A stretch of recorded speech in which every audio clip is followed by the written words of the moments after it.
The doctor's words hit Marcus Blackwood like a freight train. 6 months. Maybe less. At 58, with $40 billion to his name and not a single person who truly loved him, Marcus discovered the cruel irony that his pancreatic cancer was inoperable. The same ruthlessness that built his empire had left him utterly alone when it mattered most. As he stood at his penthouse window overlooking Manhattan, Marcus made a decision that would upend countless lives, including his own. He would give away his entire fortune before he died, but with one extraordinary condition that no one could possibly anticipate. "Sir, you can't be serious," stammered Eliza Chen, his chief legal counsel, clutching the document he'd just signed. $40 billion to complete strangers? The board will fight this with everything they have. Marcus smiled thinly, the first genuine expression he'd shown in years. "They can try. But I've just transferred controlling interest to the foundation. It's already done." What Eliza didn't know was that Marcus wasn't simply giving his money away, he was planning to personally deliver life-changing sums to people who had no idea they were about to meet a dying billionaire. And he would do it all while hiding his true identity. The first name on his list was Sarah Winters, a hospice nurse in Queens who had cared for his mother 15 years ago, the last person who had shown him genuine kindness before he shut himself off from the world. As Marcus watched her from his car, dressed in jeans and a worn jacket that disguised his wealth, he felt something unexpected: fear. How could he approach this woman whose compassion had once touched him, pretending to be someone he wasn't? Yet something deeper drove him forward. If he couldn't find connection in his final months, what was the point of all he'd built? Sarah's face registered shock when Marcus introduced himself as Mark Black and explained he wanted to donate to her struggling hospice center. $1 million, he said quietly, sliding the certified check across her desk. Her eyes widened, then narrowed with suspicion. "Why would you give this much to us? What's the catch?" Marcus hadn't anticipated the question, and in that moment, something cracked within him. "Because someone here once showed kindness to my mother when I couldn't," he whispered, his voice breaking. "And I never said thank you." The truth had slipped out before he could stop it, and now Sarah was studying his face with growing recognition. "You're him, aren't you? Margaret Blackwood's son." The words hung between them like a physical presence. Marcus felt exposed, vulnerable, emotions he'd spent decades avoiding. He could deny it, walk away, abandon this foolish plan. Instead, he nodded once, and with that simple gesture, everything changed. "She talked about you constantly," Sarah continued. "She was so proud of you, even when you stopped visiting." The revelation hit Marcus like a physical blow. His mother had been proud? Even after he'd abandoned her to build his empire? Before he could process this, Sarah asked the question that would haunt him: "Why are you really here, Mr. Blackwood? What are you looking for?" Over the next weeks, Marcus continued his mission, creating a foundation that identified people who had shown extraordinary kindness without recognition. A teacher who used her savings to keep a rural school open. A former addict who built a recovery center. A refugee who returned to war zones to rescue orphan children. To each, he gave life-changing sums, always in person, always as Mark Black. But something unexpected was happening with each gift. Marcus found himself lingering longer, asking questions, forming connections. The man who had built walls around himself for decades was slowly letting them crumble. The board of Blackwood Enterprises discovered his activities 6 weeks into his mission. Led by his cousin and CFO Richard Blackwood, they filed an emergency injunction claiming diminished capacity. "He's clearly lost his mind," Richard told the press. "We have a responsibility to shareholders to stop this reckless behavior." The news exploded across media channels, with Marcus's face suddenly everywhere. His cover blown, his mission threatened, Marcus faced a devastating choice. Fight publicly for his right to give away his fortune, revealing his illness and motives to the world, or retreat into the shadows and abandon the only meaningful thing he'd ever done. That night, alone in his penthouse, Marcus prepared to surrender. What had he been thinking? That he could buy redemption in his final months? That giving away money could somehow make up for a lifetime of coldness? As he poured himself a scotch, his phone rang. Sarah Winters. "I saw the news," she said simply. "The others are here with me. We want to help." Marcus was speechless. The people he'd helped, strangers just weeks ago, had gathered to support him. "You don't understand what you've done for us," Sarah continued. "It wasn't just the money. You saw us. You listened. Now let us do the same for you." The courtroom was packed the following Monday. Richard Blackwood sat confidently with a team of attorneys, certain of victory. When Marcus entered, flanked not by lawyers but by Sarah and dozens of others he'd helped, a murmur ran through the crowd. "Your Honor," Marcus began, his voice stronger than it had been in months, "I'm dying. Pancreatic cancer. 6 months at most." The courtroom fell silent. "I spent my life accumulating wealth at the expense of connection. These people," he gestured to those behind him, "have shown me that what matters isn't what you have, but what you give. Not just money, but time. Attention. Care. I'm not giving away my fortune because I'm mentally incompetent. I'm doing it because, for the first time, I'm seeing clearly." The judge ruled in Marcus's favor, and the foundation's work accelerated. As Marcus's health declined, Sarah remained by his side, not as a nurse but as a friend. Their relationship deepened into something neither expected, not romance exactly, but a profound intimacy born of shared purpose and mutual respect. Together they created a structure that would continue his work long after he was gone. "I never thought I'd say this," Marcus told her one evening as they watched the sunset from his terrace, "but I'm grateful for this cancer. Without it, I would have continued living without ever actually being alive." In his final weeks, Marcus made one last decision. He called a press conference, his frail body supported by Sarah and others who had become his chosen family. "I've spent my life believing that success meant accumulation," he told the assembled reporters. "I was wrong. Success is what you leave behind, not in buildings or bank accounts, but in lives touched.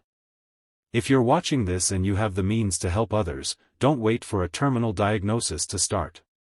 Begin today. And if you don't have financial means, give what's even more valuable: your time, your attention, your compassion. These are the true currencies of a life well lived." Marcus Blackwood died on a Tuesday morning in October, 5 months after his diagnosis. He was not alone. The room was filled with people whose lives he had changed, and who had, in turn, transformed his. His fortune was gone, distributed to causes and individuals who would multiply its impact. Yet those who knew him in those final months understood that Marcus had died richer than he had ever been in life, rich in connection, purpose, and love. The story of the billionaire who gave everything away spread far beyond what anyone expected. People began calling it the Blackwood effect, the ripple of generosity that continued expanding outward. Those he had helped others, creating chains of kindness that crossed boundaries of class, race, and geography. Sarah Winters, now the foundation's director, received thousands of messages from people inspired to change their own relationships with wealth and giving. Marcus didn't just leave money, Sarah explained in an interview a year after his death. He left a question for all of us: what are we waiting for? What purpose are we saving our resources, our time, our love for? If his story has touched you, don't just remember it, live differently because of it. Share it. And most importantly, create your own story of generosity before it's too late. In the end, Marcus Blackwood's greatest legacy wasn't the billions he gave away, but the simple truth he discovered, that a life turned outward toward others is the only one truly worth living. And that revelation, available to anyone, regardless of wealth, might be the most valuable gift of all. What no one knew about Marcus Blackwood's final mission. was that he had kept one name off the official foundation list, a name that haunted him more than any other. David Chen, once his closest friend and business partner, had been systematically destroyed by Marcus 20 years earlier in a hostile takeover that became Wall Street legend. The morning after the court victory, Marcus sat alone reviewing a thick file on David's life since their falling out. The successful entrepreneur had lost everything, spiraled into alcoholism, and now lived modestly as a community college teacher in Oregon. Marcus's hands trembled as he closed the file. This wasn't just another act of charity, this was the apology he feared most. "You can't seriously be considering this," Sarah said when she found the file. "This man has every reason to hate you." Marcus looked up, his eyes hollow with regret. "That's precisely why I have to go." "But I can't ask you to come with me." Sarah studied the man who had become so important to her in such a short time. "I'm not letting you face this alone," she said finally. "But Marcus, you need to prepare yourself, some wounds can't be healed with money, no matter how much you give." What Sarah didn't tell him was that she'd already contacted David, and his response had been a single, chilling line: "Tell Blackwood I've been waiting 20 years for this day." The small house on the Oregon coast looked nothing like the mansion David once owned. As their car pulled up, Marcus felt his courage faltering. "Maybe this was a mistake," he whispered. Sarah squeezed his hand. "The only mistake would be not trying." When David opened the door, the years fell away. Despite the gray hair and weathered face, Marcus recognized the sharp intelligence in his former friend's eyes, and the unmistakable anger. "So," David said flatly, "the great Marcus Blackwood, come to buy his conscience before the end." He stepped aside. "You might as well come in.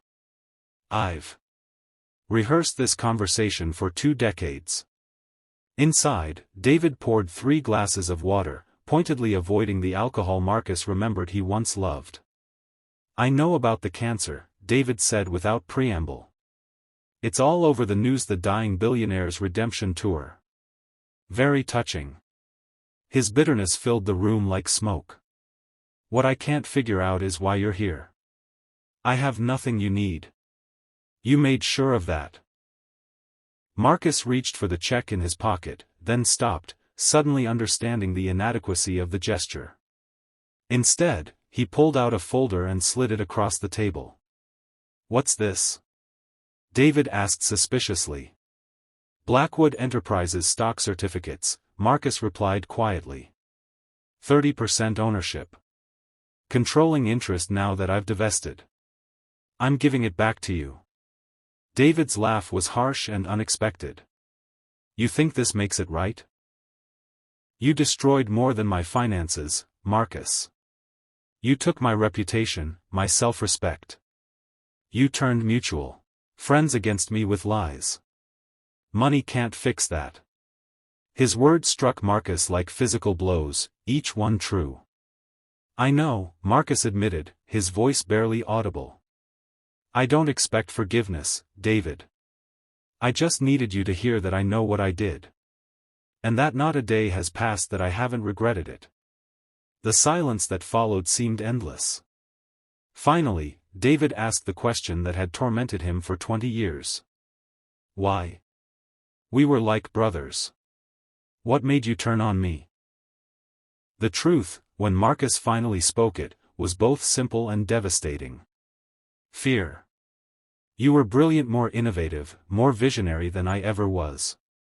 I convinced myself you would eventually push me out, so I struck first." He looked up, meeting David's gaze directly. "It was the most cowardly thing I've ever done." David stood abruptly, walking to the window that overlooked the ocean. "Get out," he said quietly.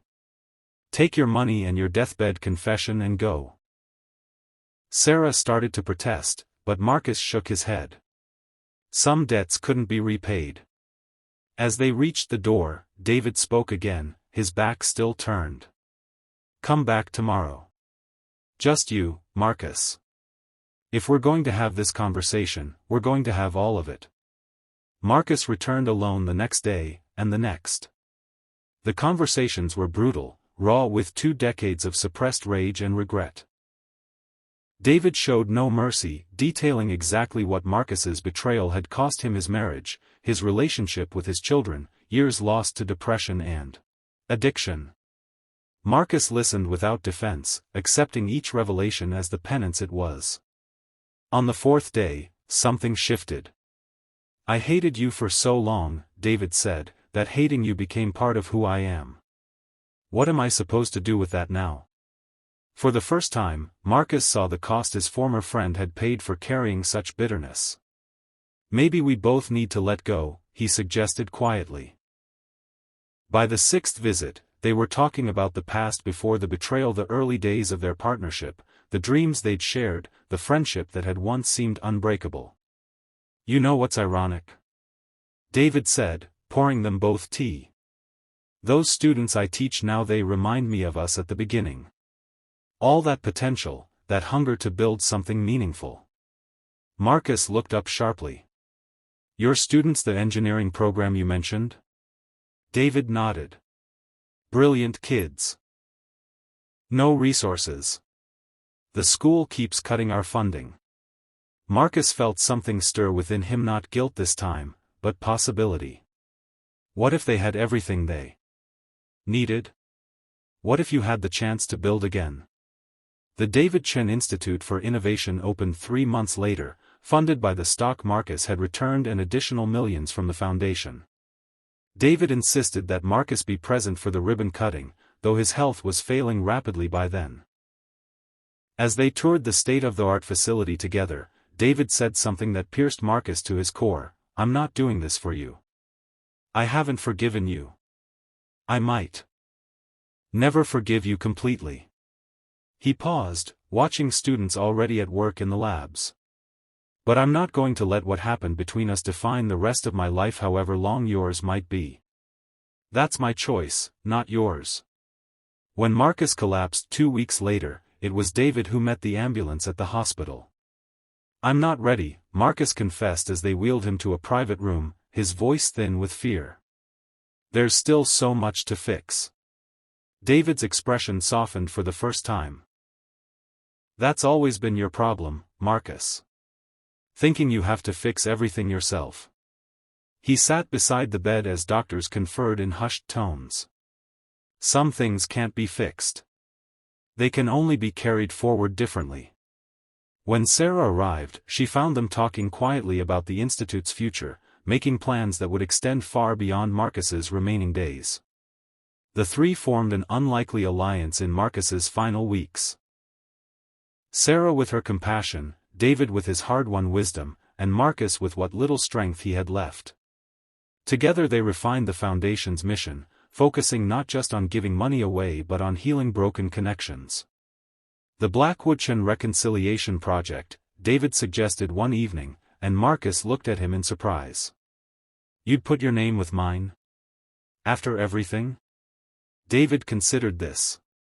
20 years ago, our names together meant something good, before you ruined it. Maybe they can again, after you're gone." The night before Marcus died, David sat with him alone. The monitors beeped softly in the darkness. "I need to know," Marcus whispered, "if any of this mattered. If I've changed anything." David was silent for a long moment. "You haven't erased what you did," he finally said. "But you've shown it's never too late to try a different path. That matters." He hesitated, then added, "I'm not there yet, but I'm working toward forgiveness.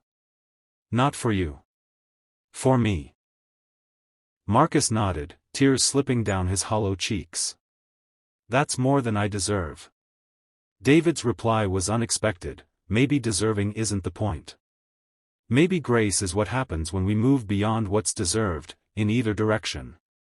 At the memorial service, David stood beside Sarah to address the hundreds gathered.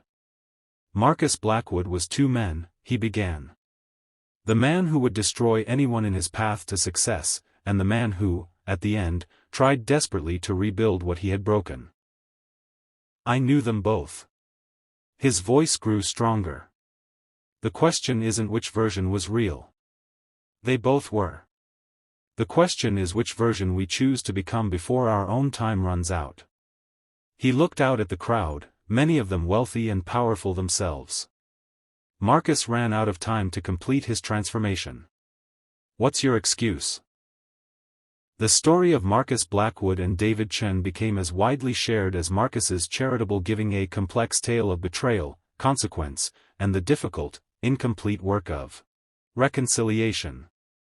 It sparked conversations about second chances and the courage required not just to ask forgiveness but to begin the work of earning it. The foundation continued growing, with David eventually joining its board alongside Sarah, bringing his perspective as someone who had experienced both sides of Marcus's legacy. People ask if I've forgiven him, David told a journalist on the anniversary of Marcus's death. That's the wrong question. Forgiveness isn't a destination you reach once and plant a flag. It's a practice, a daily choice. Some days I manage it better than others.